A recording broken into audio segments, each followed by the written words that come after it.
I am Magic Monty Reed. I fell in love with magic when I was 6 years old. Our whole family went to see the Harry Houdini movie. You guys have heard of Harry Houdini, right? He lived 100 years ago. He was famous for getting chained up and thrown off a bridge into the river or the ocean or something, and then he would escape.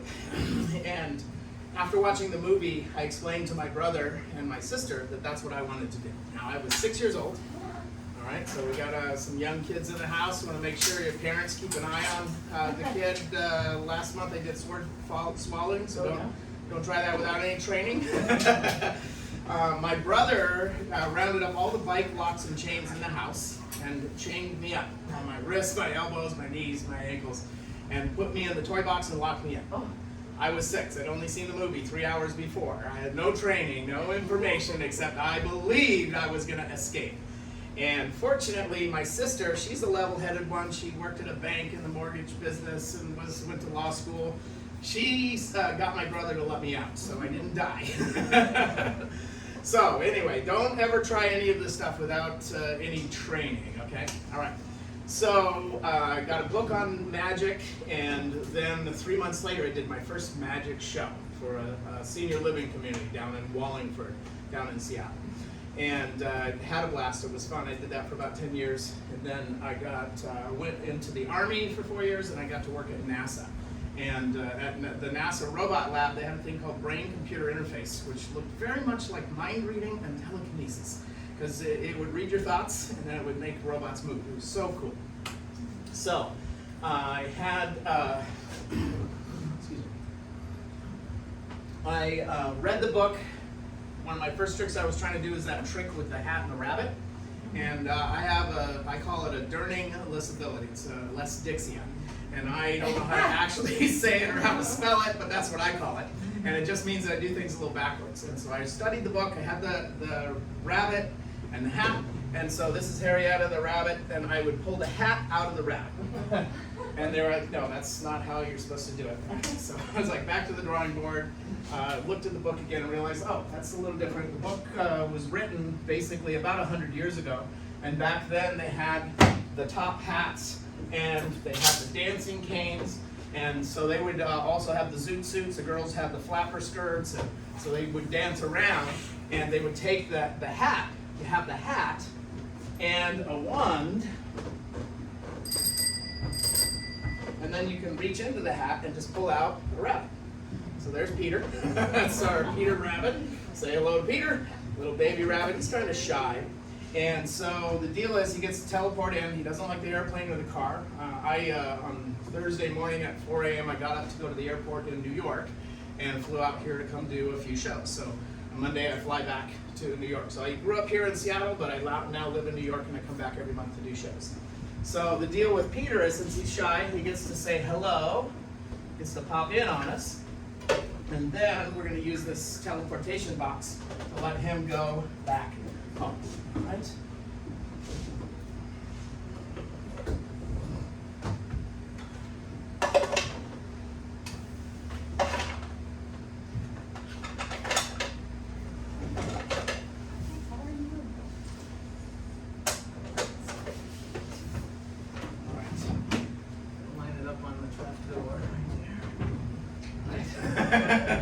Say goodbye to Peter. See you later, buddy. All right. Peter gets in the box. He's the one.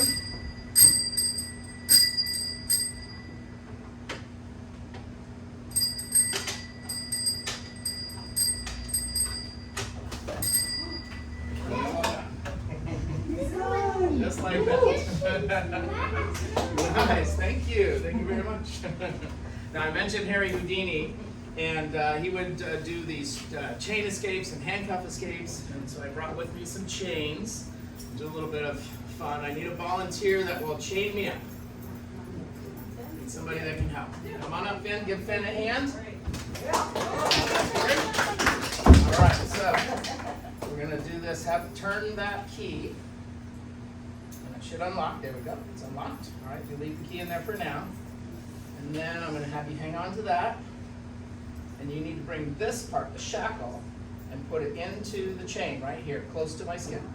Bring it down, down, down, down, right there, and push it through, like that. Okay, now rotate rotate the lock, the brass part. Just turn this part up like this and push. Don't pull the key, just push until it clicks. Okay? You got it? Okay? All right, so let's leave the key in for just a moment. So you got me locked. Right? You saw that work? Good, that's good. All right. Now, Ben, you have to do this one by yourself. If you get stuck, your dad will help. All right? You got it. You got it. Make it extra tight. So you got to get the shackle up close to my skin. Real close. Up there. Turn it. Dad, can you help? So you got to put it through the other chain so it's tight. There, you got it. You got it. Right there. Right there. Don't make it easy for them. All right. Right there. Okay. Push that lock together. Push it. Turn it. Push it together until it clicks. All right. Now, check that and make sure that it's latched. Right. Okay. Now, what I need you to do is pull the key out. Don't twist it because that'll unlock it. Just pull. All right. And pull that one. And then double check and make sure that the locks are still locked. Make sure they're not. We got it right? Okay. Make sure the lock's still locked. Pull on that. Right? Okay, good. All right. Now, so Harry Houdini would get locked up, and then the police would inspect him, and then very often he would get a kiss from his lovely assistant for good luck, but she would pass him a spare set of keys. So, I'm not doing that, Monty. I'm not doing You're gonna leave me that. hanging? All right. So I guess I have to do it without the spare keys. Yeah. All right, so what Harry would always do is he would cover the escape because you can't reveal your secrets. So he would always cover it with a piece of fabric. And when I was in Green Bay, Wisconsin, there was a neighborhood where they claimed that it was Harry Houdini's hometown. It's interesting. I did an 8,000-mile road trip across the U.S. and there was all these little towns that claimed that this was Harry Houdini's hometown. And there was a lady selling, she was selling fabric and handcuffs. And she said that the fabric was magic. So Harry also had a reward available for any jail on the planet that could hold him. So if you had a jail in your little town or your prison, your state prison, was capable of holding him, then you would get a cash prize equivalent of $1 million in today's money. So every prison wanted him. And some of the little jails that he would visit, he would need to sneak in some tools like a saw. And so he would bring that in, put it in the policeman's pocket, and then they would inspect him, and then he would pick their pocket, pull it out. When he went to Scotland Yard, they had steel bolts and walls, so he brought in a pair of pliers. And since he was in the policeman's pocket having some fun, he stole their watch and would steal their gun. And when they had it, he would also get his hands on their radio. And all that while he was escaping from the jail.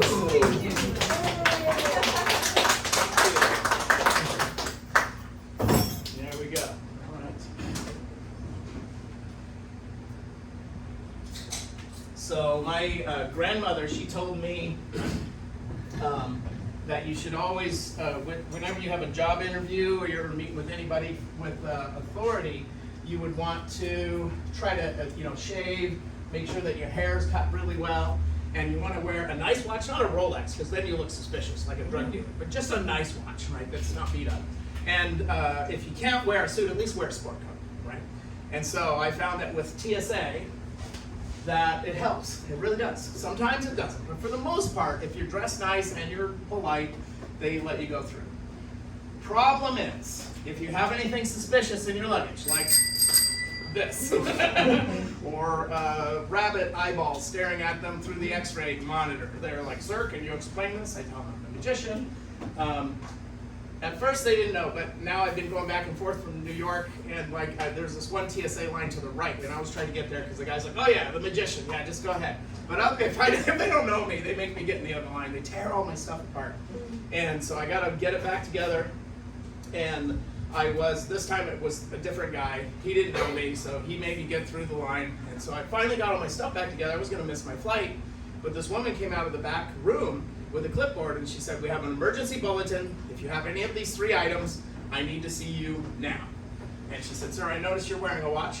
I saw that on the video, so sir, I need you to take your watch off, and we're gonna need to take it into the back room. We need to inspect your watch. We're gonna run a test on it, because bad guys are using those for timers, for explosive devices. I was like, okay. And then if you happen to have a cell phone, like, who doesn't have a cell phone, right? So I was like, but it's my boarding pass. And she said, we'll get it back to you. So we put the cell phone in there. And then this is the shocker. She said, sir, take out your wallet if you happen to have any cash. I was beginning to wonder if this was a robbery. I don't know. I always carry at least $100 when I'm traveling for, emergencies. And she was like, sir, if you have cash, I need your cash. We have to inspect and make sure that there's no counterfeit money.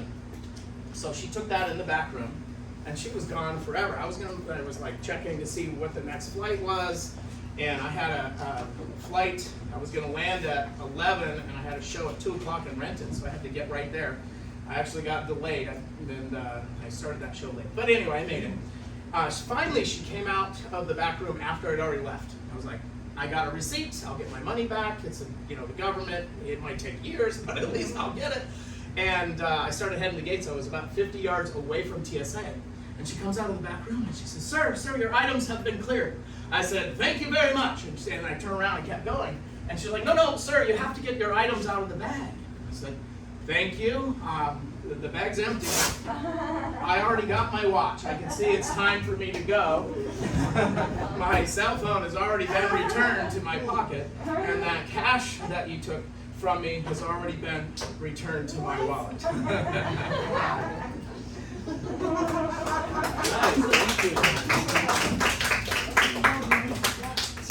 I put on a lot of weight a couple years ago, and then struggled to finally get rid of 30 pounds. But the last 12 I couldn't get rid of. I got this flotation device. It just it won't go away. It makes it easier to swim. I mean, I swim on my back and stuff. But I just couldn't get rid of it. So the rule is I'm not allowed to hold the lifesaver roll. Anybody like lifesavers? The candy? Yeah. Used to. But the deal is I'm allowed to have a lifesaver, but I'm not allowed to hold the roll. I need someone else to hold it. But once in a while, with a family gathering or whatever, I just want the roll. I want to just eat it. I'm going to finish the whole thing. But what I need is somebody to help me. We're going to pretend that I almost got caught with the roll, because all my family and friends are like, hey, you're not supposed to have the roll. So I need somebody who will hold this brass tube and take a look. You can see that the tube is empty. All right. We got one volunteer in the front. Anybody else want to give it a shot? Right over there. Come on up. Okay, we'll let you go next time. All right, so just take a look and make sure that is an empty brass tube, right? And you can come on up on stage. What was your name? Sandra. Sandra. Give Sandra a hand, everybody. Right. So we'll say that my family's coming. And Sandra, do you like lifesavers? Okay, so if you help me, we'll dig through it and get the letter on, okay? So hold out the brass tube, right? And I'm gonna put the lifesavers in there. I'm gonna put the lid on and have you hold that. Just then, my friends come around the corner and say, Monty, what are you doing? I thought I just saw you with a roll of lifesavers. I'm like, I would never do that. Sandy would never do that. Sandra would never do that. Like, come on. Like, we would never be trying to do anything nefarious like that. And they're like, well, that tube looks like it's about the right size for a roll of lifesavers. And I'm like, just take the lid off and show them. There's no lifesavers in there. Take the lid off. Oh, there's no lifesavers in there, right? There's no lifesavers in there. She was just helping me with my eye drops. I've developed allergies. She was just helping me with my eye drops, right? And then after the family's like, oh, okay, fine. Then we would just reach in and pull out the lifesavers that she's hiding. Give Sandy a hand, everybody.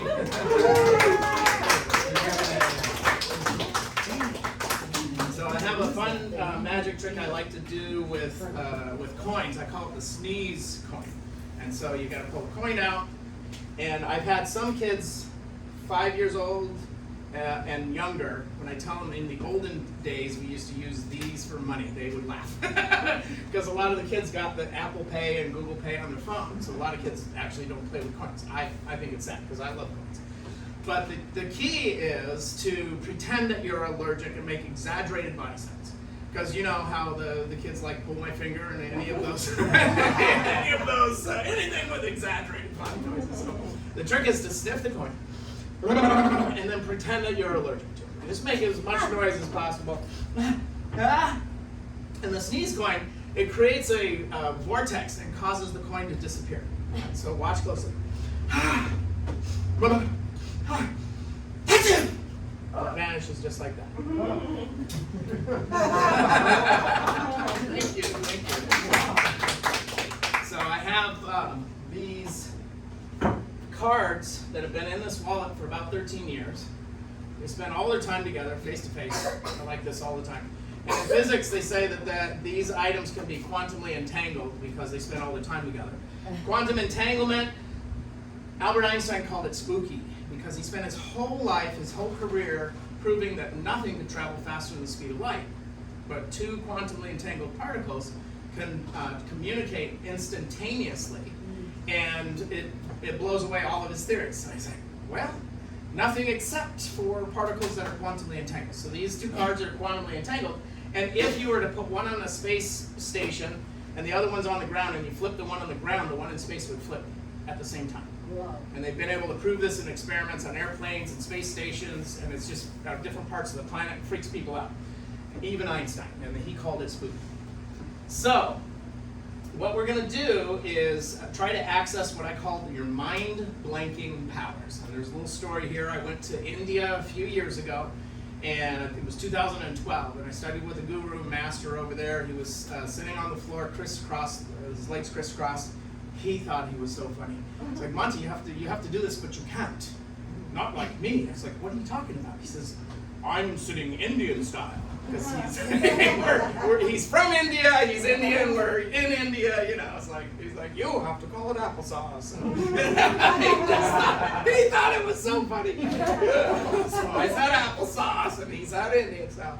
And we meditated, and he was trying to teach me how to walk through walls and some other stuff. But he said the first step is to clear your mind. So I tried, but I'm always thinking about all this stuff. I was like, I can't really clear my mind. And I said, well, the other day I went in the other room and I forgot why. So my mind's kind of blank. Does that work? And he's like, well, it's not really what I had in mind, but Monty, why don't you run with that, okay? So if you've ever gone in the other room and forgot why, you have achieved the very first step in harnessing the power of your mind. So you have the ability to master the power of your mind, okay? So what I need you to do is try to remember the last time you went in the other room and couldn't remember why. If you can't remember, hang on to that, okay? Because all you need is some kind of mind-blanking power. We're going to try and make one of these cards go blank. So we have a 3 of diamonds and a 10 of spades. And we're going to take these two cards. I'm going to rub them together. And on the count of 3, I need you guys to clap one time. But what I need you to do is if you're holding something in your hand, set it down. Because I did this at a wine and cheese event. And on the count of 3, broken glass, cheese, and wine went flying everywhere. So set your drinks down first. All right. And so what I'm going to do is I'm going to rub this, and on the count of 3, I want you just to clap one time. Okay? And we're going to try to use your mind-blanking powers. Try to remember the last time you forgot something. And we'll try to make it one of the cards go blank. All right, ready? 1, 2, 3. We got the 10 of spades to go blank. And in physics, they say that nothing can be destroyed, it can only be changed. So what happened is, we moved the 10 of spades to the back of the other card. Pretty nice, right? Thank you. And then as soon as you put it back in the wallet, because they're quantumly entangled, it's instantly restored.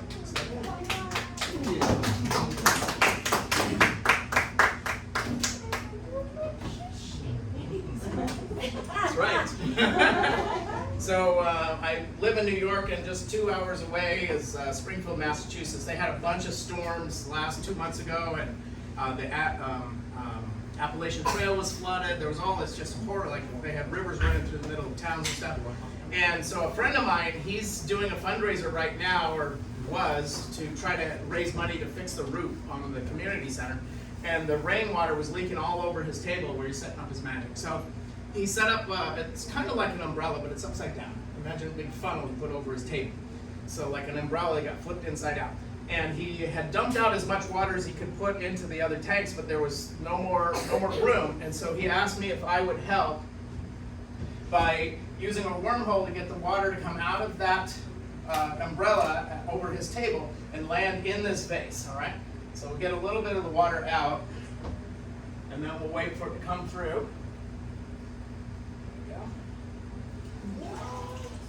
we go. A little bit more, it's still coming through. What? Still a little more. Still coming through. If anyone here's the building inspector, you saw none of this. Oh, fresh rainwater. It's good. It's pretty good. Yeah. There I need that next to my bed. Nice. we go. All right. So, thank you. Thank you very much. That was magic, not faulty That's right. structural. That's right. That water's from Springfield, Massachusetts. It just came through, so it's not local. All right.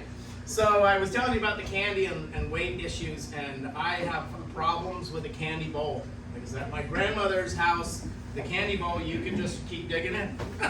When I was a kid, no problem. But as a grown-up, I have a little trouble with candy in a bowl because I just want to keep on going. And so what I had to do is when we started having parties, I had to use different sized candy bowls. And this is my 30-piece candy bowl. Because if I fill it just to the top, then that holds about 30 pieces. And I know my grandmother taught me to be a good host. And I know there's 30 pieces in there. I got 29 guests, 30 pieces, 30 people. I'm not going to sneak a second one because someone will go without, right? So that's my discipline. That's how I do it. I buy the package that only has 30. If there's 20 people, I will buy 20 individual pieces. So that's, that's what I have to do. Whoa. It takes a lot of discipline, a lot of hard work. So this, But no therapy. No, I have bigger bowls all- and smaller bowls depending on the size of the meeting. But this is my 30-piece bowl. And inevitably, my friend, one of my friends would always show up with like +5. And I either had to send somebody to the store. I definitely am not getting any candy if I can convince 4 of the guests not to have candy, but everyone wants candy. I'm never coming to a party at your house. You are Well, stingy. hold man. on. It was for my own benefit, but here I'm we go. busy All that right. night. Now this is why you want to come, all right? All right, I'm there. I'm there. Thank you.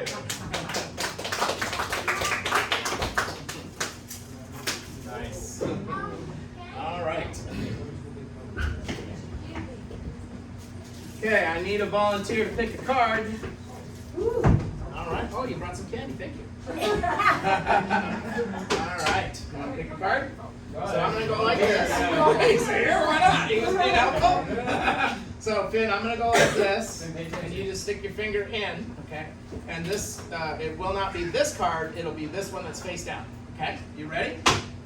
All right. So you can see the cards, and I'm going to have you stick your finger in there. Okay. Now slide that card off. That one right there. Yep. All right. Now show it to everybody. And we're going to write that card on the board. What is the card? 7 of diamonds. Show it to everybody out there. All right.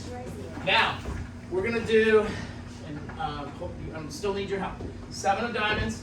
We're going to do a mental exercise. I want you to use your mind-blanking powers and any other kind of power of telepathy. We're going to try to transmogrify this deck of cards. So imagine, think about the last time you were on an elevator. Then I still need your help. Think about the last time you were on an elevator, the elevator doors that open, the elevator goes up and down, right? And there's a call button, two circles, up and down, right? So think about, in your mind, the last time you got on the elevator, last time you pushed the buttons, and that makes the elevator go up and down, okay? You want to imagine that the deck of cards is the elevator shaft. Okay, so the 7 of diamonds can go up and down in the deck, all right? So, watch closely. You have the 7 of diamonds. Hold on to that. I'm going to cut the deck. And you put that on top. Take that card, put it on top, face down, flip it over. All right, now I'm going to put the rest of the deck like this. So it's now mixed into the middle, all right? And now I'm going to shuffle. And I still need your help, Ken, so don't leave yet. These bigger decks are a little hard to shuffle. I'm getting better at it. There we go. All right. Okay, all right. Now, Finn, we're going to cut the deck together. Cutting the deck means you just separate it into two piles, okay? We're going to cut it together. You're going to tell me when to stop. Just say the word stop. Stop. Okay. So now I'm going to cut the deck. Now, on the back, there's two circles. I want you to push one of those circles. Okay. You push the up button. Cool. The deck is the elevator shaft. Would it be magic if the 7 of No. diamonds came to the top of the deck? Give Finn a hand, everybody! You can Good job. Right. Nice.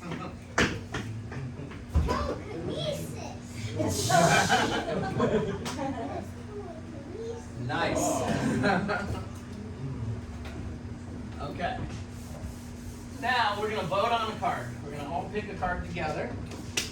So we got red cards and black cards. All right. So I need everybody right now to raise one hand just to show me that you can vote. Okay. Everybody raise a hand. All right. Put your hands down. Now we're going to vote for red or black. There's two choices, red or black. So if you want a red card, put your hand up now and keep it up. Okay. 1, 2, 3, 4, 5, 6, 7. All right. Hands down. So we got 7 for red. All right. So now if you want black, don't vote twice. Just vote once. If you want black, now put your hand up. 1, 2, 3, 4. Okay, all right. So, we're going with red. So red is hearts or diamonds, all right? So, if you want hearts, again, vote once. Your choices are hearts or diamonds. Vote for hearts right now with your hands up. 1, 2, 3, 4, 5, 6. All right. That's 6. All right. All right, now, don't vote twice. Here's the other choice. If you want diamonds, put your hand up. 1, 2, 3, 4, 5. Hands down. All right, so we've got a 6. 6 for hearts. Now we have royal cards, or face cards, and number cards. The face cards are the ace, king, queen, or jack. Number cards are the rest, okay? And there's 13 cards total.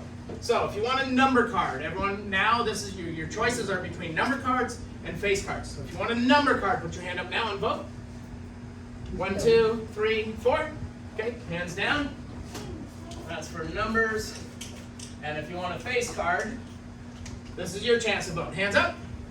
1, 2, 3, 4, 5, 6, 7. Okay, all right. So we're going with the face card. And we got hearts already. So we know that it's going to be hearts of some kind. And the face cards are the ace, the king, the queen, or the jack. Okay? So there's 4 choices here. 4. You got 4 choices. So if you want the ace of hearts, put your hand up now and keep it up. 1. Hands down. Okay, all right. Now, if you want the king of hearts, hands up. 1, 2, 3. All right. Hands down, don't vote a second time. The 2 other choices are queen of hearts or jack of hearts. If you want the queen of hearts, put your hand up now. 1, 2. All right. And jack of hearts, vote now. 1, 2, 3, 4. Okay? All right. So, jack of hearts. Would you all agree that we have voted and picked the jack of hearts? Yes. Pretty fair? All right. Pretty fair election? More fair than some of our political elections? I won't go there. No, sorry. All right, so before the show, I put an envelope up here. It's tacked to the wall.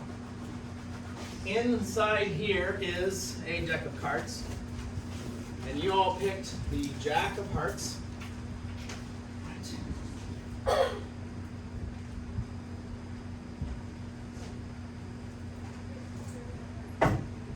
Jack of hearts, right? No. Jack of hearts? Oh, that is. Yeah, but you picked the jack of hearts, right? Okay. All right. No, that's the queen of hearts, right? Yeah. Okay. Now we are on the same page, right? Yes. Okay. All right. So you'll notice that all of the cards are facing in one direction.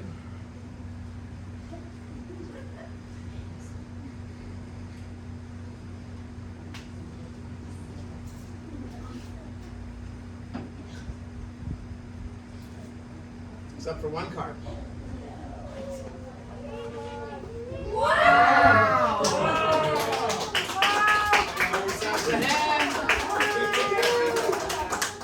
Nice, very well done. Very well done. That's good.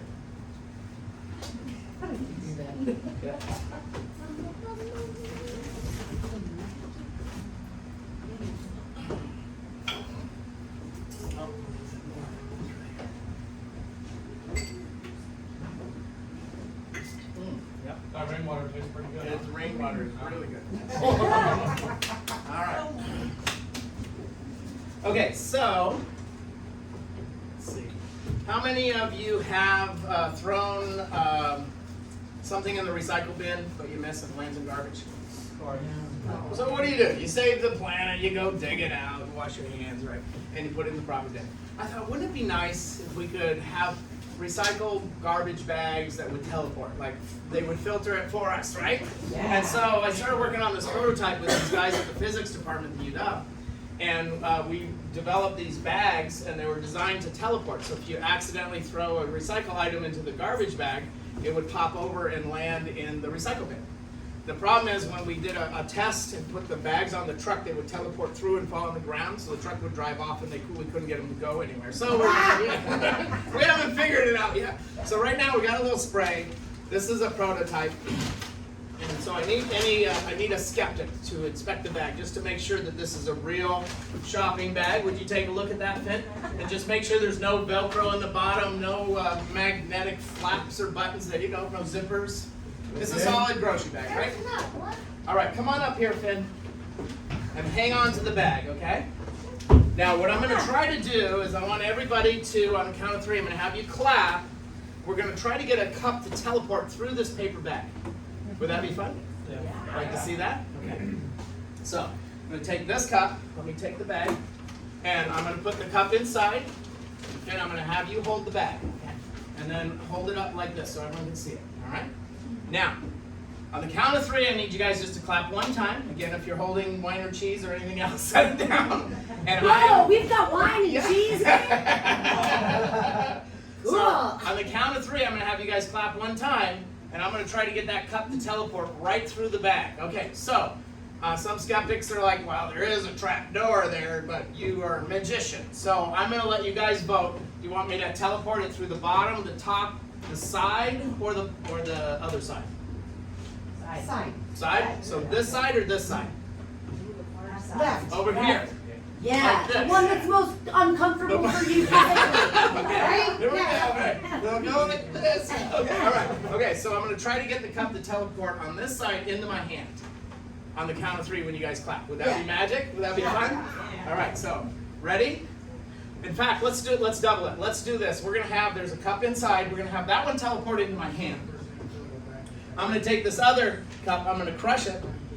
I'm going to make this crushed cup teleport into the bag and the solid cup to teleport into my hand at the time that you guys clap. You guys ready? On the count of 3, clap. Ready? 1, 2, 3. Whoa. Solid cup. Open the bag. Is the crushed one inside? Let's see it. Yes!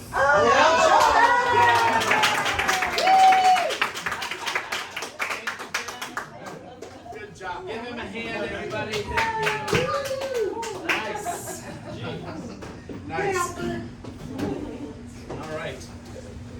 Now, some of you wanted a different card. There was obviously a lot of votes for a different card. So this is your opportunity now. We're going to try to do a little quantum entangled mind reading and transmogrification. What I want you to do is pick any card except for the Jack of Hearts, because the Jack of Hearts already had its day in court, all right? So, the royal court, right?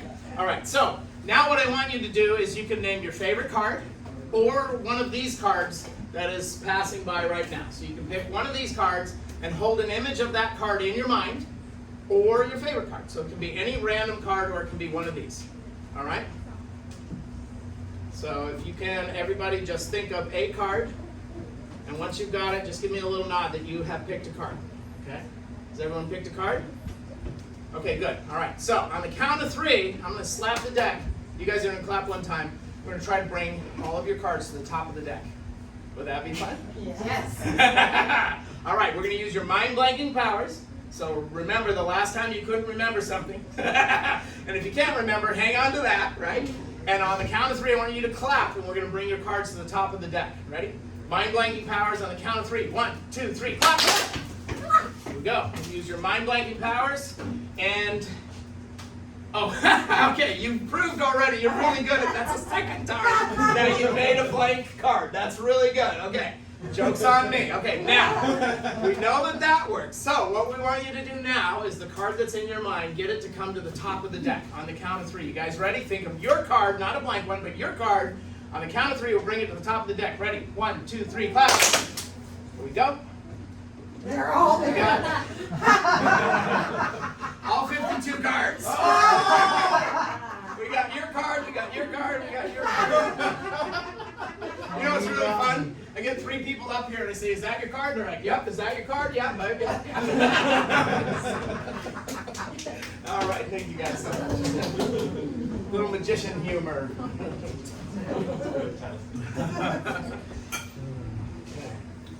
All right. So we have Harrietta, we have Peter. Peter popped in and out. Then I have Harvey Rabbit. And Harvey is, he's kind of like the teenager of rabbits. He's lazy. He's like, you're getting up at 4 o'clock in the morning to go to the airport? I'm not. He said, I will teleport in. I'll pop in. Bring me in. What time's your show? 6? No. Bring me in near the end of the show. Okay. I'm like, all right. So he's kind of like a teenager of rabbits. We're going to use this circus wagon style box. This represents the way the magicians used to come to town 100 years ago. Horses would draw this in, and the circus and the magician would come into town with this. And what we're going to do is we're going to get Harvey to pop in on us. So we need an avatar. It's like a placeholder.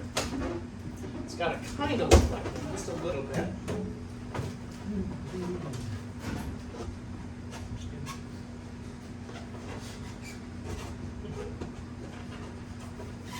Big ears.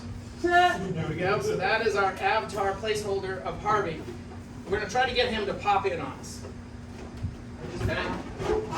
So on the count of 3, I want you guys to clap, and we're going to try to get Harvey to pop in on us. You guys ready?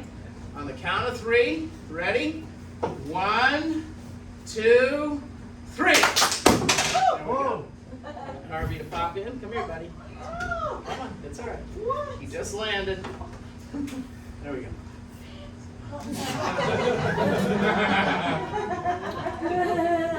So that's our Harvey. Thank you. All right, give him a carrot and let him sit there. All right, so if we can cue up that song, Fallen from Alicia Keys. Got it. All right, let me know when you're ready with that.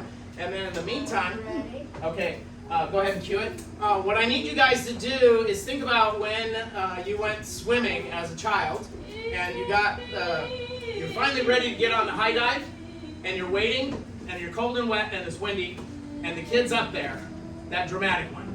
You remember him, right? 1, 2.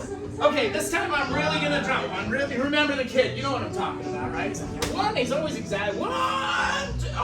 Okay. Give me another minute, right? That guy. Don't you wish you had telekinetic powers? You could just give him a push, right? Okay, so this is your opportunity to get a little revenge on that kid and help him out, because really he needed to get in the pool. You know, he just couldn't do it. So what I need you to do is go like this with your hands.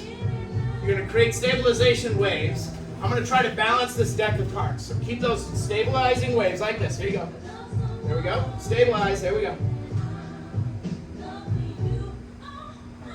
Okay, put your hands in your lap. All right. Now, stabilize one more time. We're going to balance this pin. Stabilizing waves. There we go.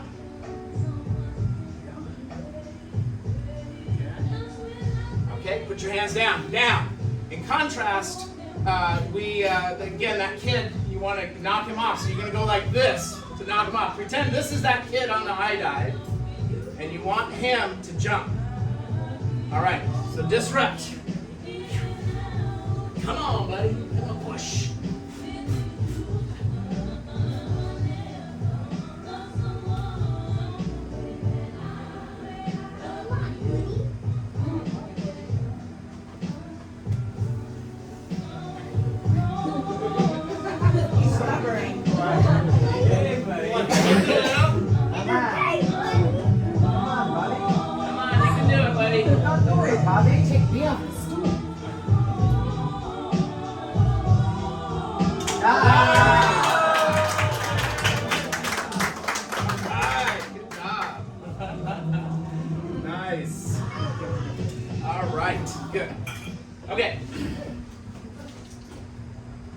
So there is a card game called the three-card Monty. You've probably heard of it. If you don't know what it's called, you've seen it in a movie. Chicago, New York, Las Vegas, Los Angeles. There's a guy in a cardboard box or a table, and he's moving the cards around. He's like, find the queen, queen, find the queen, and you can double your money, all right? And I'm going to show you this because I am mad at the con man that is doing that game, because they are using magic to steal your money. They trick you. They make you think you're a big winner, and then they use a magic trick to steal your money, all right? So, this is the three-card Monty. The Monty is spelled with an E, so Monty with an E bad, Monty with a Y good, all right? I'm the good guy. And, all right. Now, what you need to do is keep your eye on the queen, okay? So, where's the queen? She's in the middle, right? All right. Oh, my Queen of Hearts. There you go. You found the Queen of Hearts, right? Okay, so we got two kings and a queen. Keep your eye on the queen, all right? Where's the queen? In the middle, right? And so, he's going to start shuffling them real quick. He's a con man, so he'll probably go slow at first. So where's the queen? In the middle, all right? So keep your eye on the queen. Keep your eye on the queen. Keep your eye on the queen. Where's the queen? No. Went really slow. And he's like, you know, I don't normally let anyone bet on the first round because I go so slow, but I like you. So why don't you just throw down $200? He'll throw down 200. You get to double your money, double or nothing, right? So he put down 200. You got down 200. Yeah. Queen's in the where? In the middle? No. Right. Of course it is. You're like, wow, all right, the drinks are on me tonight. And you're ready to grab your money, but he's a con man. That means confidence man. He builds your confidence. He's like, wow, you're so good at this. I've never seen anybody so good at that. We should go buy lottery tickets. In fact, we'll go to the casino. I'll fund you. We'll split the money. And you're thinking, yeah, pretty good. And so you don't even know how he did it, but he convinced you to pull out another $300. He puts down another 300. Now you're borrowing some money from your friends. And you got to keep your eye on the queen. You thought you were going to take the money, but he convinced you to keep going. And the cards are already moved. So keep your eye on the queen. Where's the queen? In the middle, right? So keep your eye on the queen. Keep your eye on the queen.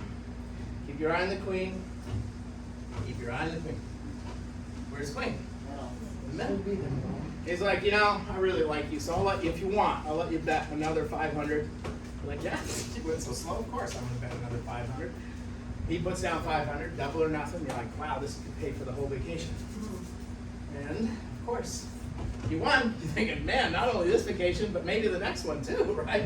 You're ready to grab your money. He's like, you know, we really need to go on tour to all the casinos, and we will win big. And he's like, so he's got your head so big, he's thinking, you know, I never do this, but I'll let you bet one more time. Normally, he said, after losing this much, I would go home.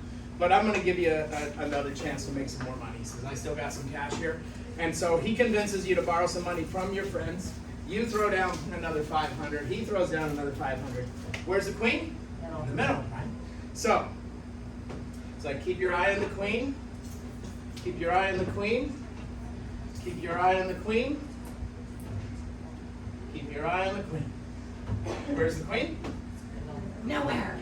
Right? It's in the middle, of course. And he's like, you know, I never do this, but he keeps saying that. But you know, I really like you. If you want, you know, you can bet another 200. So you do. You throw down another 2. He throws down another 2. People are doing side bets over there.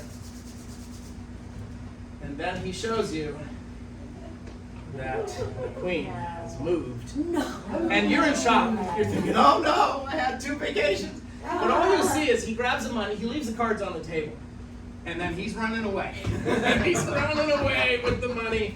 And the 2 guys that were standing here, you thought they were watching. No, they work for him. They're the size of football players. No coincidence. Their job is to prevent you. He leaves it behind. He's going to buy more cards with your money. So that's called the 3-card Monty, and that's why you never want to fall for that trick. Okay? All right. Thank you. This was a PSA brought to Yes. you by haveagambling.com. All right, we got 2 more magic tricks. Wrap up. We started a little late, so we are going to finish a little late tonight. And I need a volunteer to pick a card. Come on up. I saw your hand went up first back there. All right. So I'm going to have you just stick your finger in and pick a card. All right. All right. Slide that card off and show it to everybody. In fact, everyone needs to know what the card is. And we're going to write it on the board. I need everyone to think about it. 5 of diamonds, all right? 5 of diamonds. Now, you've all seen Star Wars, Star Trek, the spaceship's got a force field around it, right? So I want you to imagine that the 5 of diamonds now has a force field around it. It's a magnetic force field with a tractor beam. And you're going to pull the 5 of diamonds towards you, all right? And we're going to draw a line using this dancing king. And we're going to start with all 52 cards on the front of the table. We're going to play a game. We're slowly going to move 51 of the cards back behind the line. And if you guys concentrate with enough power, you should keep the 1 card on the front that will be the 5 of diamonds. Okay? You guys ready? So, cutting the deck, put it on top here. Put that in. I'll shuffle it. Now you can take your seat. Give her a hand, everybody.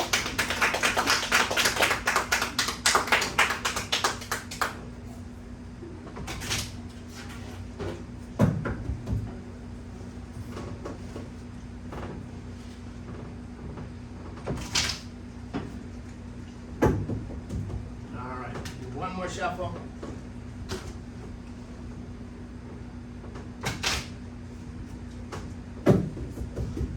Now, I'm going to create some piles.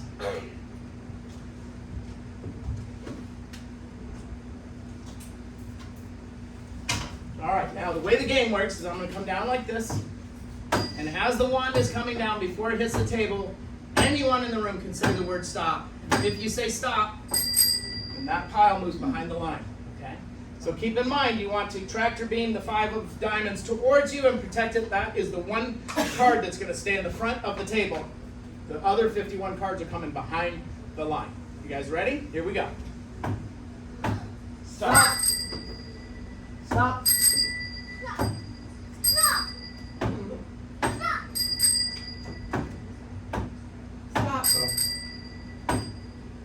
Stop. okay. I have a few cards in this stack. So, let's see.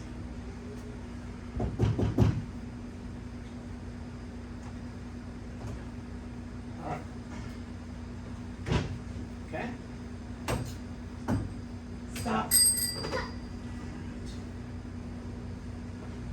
All right, so we have 1 card left. If you guys did your job, if you held on to the 5 of diamonds in your mind and you tractor beamed it to the front, then 51 cards moved to the back, and there's 1 card left on the front of the table, and it should be the 5 of diamonds. Nice. Very well done. Okay. And for our finale. Oh, now I got a chance to show most people the telekinesis coin magic, but I saw some people come in after, so I'm going to show you this real quick. This is called the Perpetual Motion Coin Myth. It was written about in a magic book in 1978. A magician issued a challenge to the magic world. He said he would like to see anyone do this ever. 45 years go by, and then I am the first magician to ever perform this live on stage. And so far, there hasn't been any other magicians ever perform it. And so you're going to see this magic trick. This is the one trick that I do over and over and over. And it's called the Perpetual Motion Coin Myth. They called it a myth because they thought it was humanly impossible. So after a 45-year challenge, I'm the first magician to ever perform this. So it works with 1 coin balanced between 2 other coins. Which in itself is nearly it's so like impossible. that's trick number 1. Number 2, we get it to move just a little. What? See it? Okay. Get it to move. Now, we try to get it to dance. Yeah. Get it to spin like a ballerina.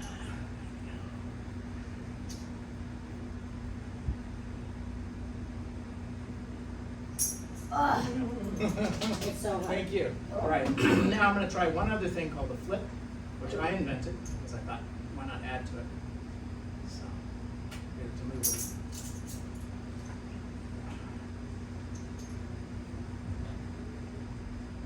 A little bit. Flip, which I wasn't able to do just now.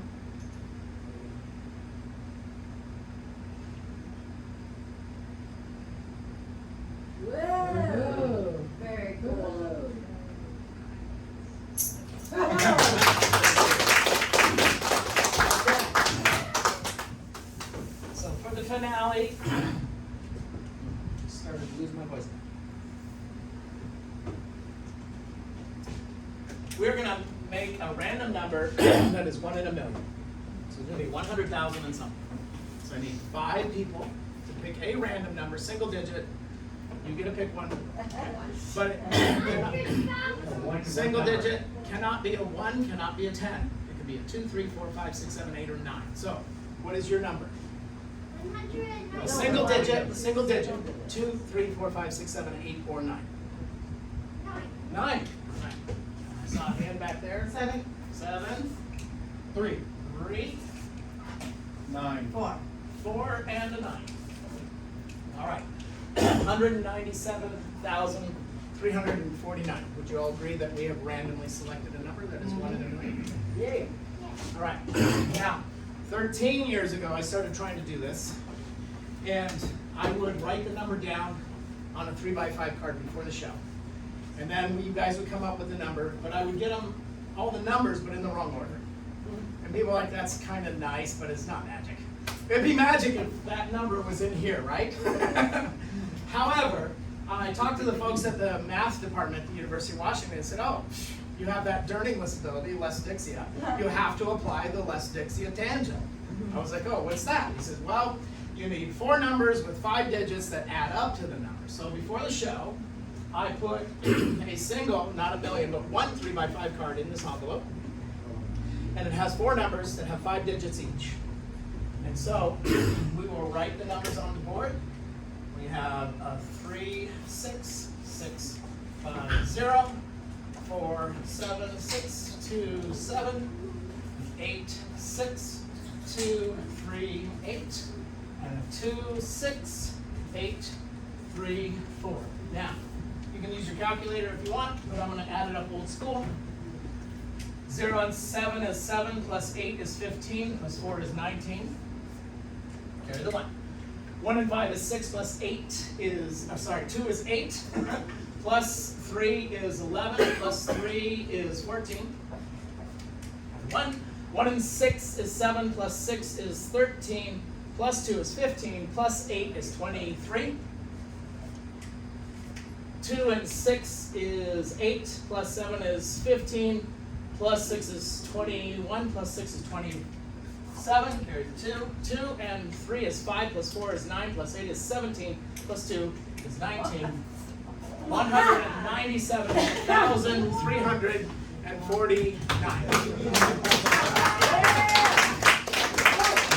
My name is Magic Monty Reed. Thank you so much for coming to the Magic Show. Let's hear it